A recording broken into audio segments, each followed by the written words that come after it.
নমস্কাৰ সন্মানীয় বন্ধু বান্ধৱীসকল, আমি আগতো বেঙেনাৰ ফলাফলৰ বিষয়ে দিছিলোঁৱে। আজি এইটো দিয়াৰ কাৰণ হ'ল কি শেহতীয়াকৈ কৰিছিলোঁ, আমি এইটো শেষৰ ষ্টেপত কৰিছিলোঁ।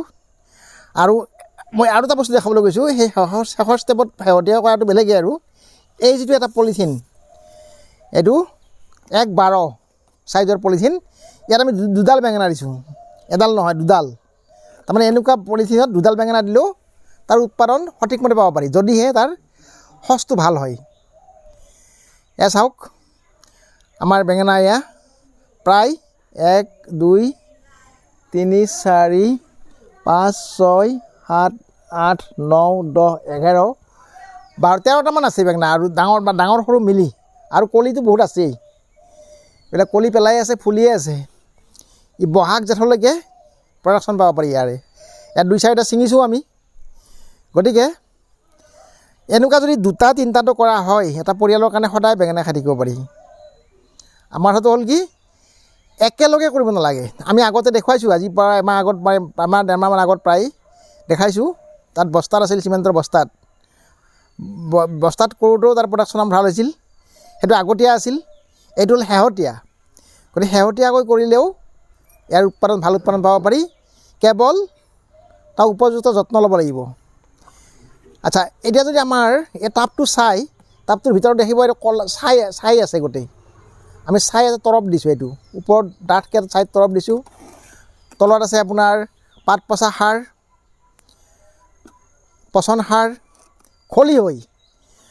বেঙেনাত সাধাৰণতে খলিহৈ আৰু ছাই 1 নম্বৰ বস্তু।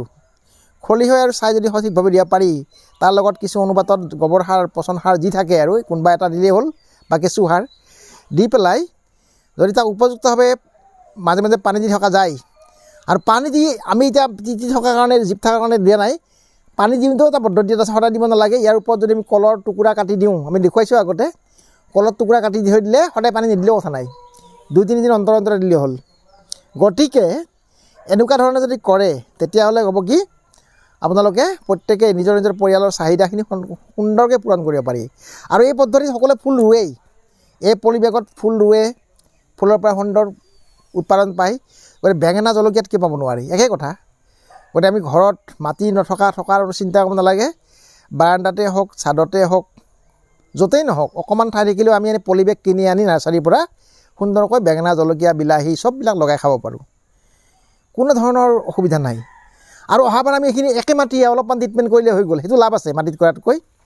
ইয়াত কৰিলে হয় কি, এই একেখিনি মাটি আমি আৰু অলপ যদি ট্ৰিটমেণ্ট কৰি লওঁ, পুনৰ ব্যৱহাৰ কৰিব পাৰি। ৰিচাইক্লিং বুলি যিটো কোৱা হয়, পুনৰ ব্যৱহাৰ, এই একেখিনি মাটিকে ব্যৱহাৰ কৰি থাকিব পাৰি। সেইটো ডাঙৰ লাভ এটা।